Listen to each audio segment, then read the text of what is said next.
Καλησπέρα, καλώς ήρθατε. Παρακαλώ, καθίστε. Στο κολοτάκι. Θυμήσου, τι έπρεπε να πω. Δεν άργησα, Λοιπόν, πάμε να ξαναγείς στο καινούργιο γραφείο μας.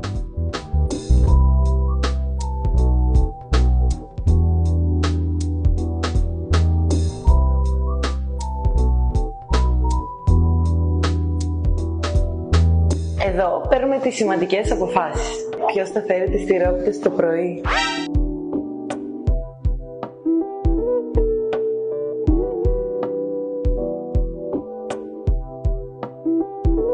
Σε αυτό το χώρο σχεδιάζουμε κάθε απολύμανση σαν στρατηγική σκάκι. Και πιστέψτε με, είμαστε πάντα βασιλιάδες. Και αφού σας έδειξα όλους τους χώρους μας, πάμε να σας δείξω το γραφείο του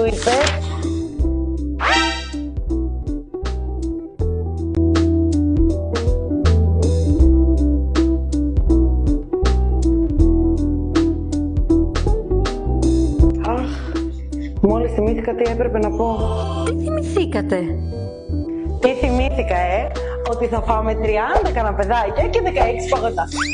Αχ, καλέ, τι λέω. Αυτό που εννοούσα είναι ότι η Παγκρίτια Απολυμαντική φέτος κλείνει 30 χρόνια λειτουργίας και με αφορμή αυτό σας προσκαλούμε στα εγγένεια των νέων μας εγκαταστάσεων στις 16 Οκτωβρίου.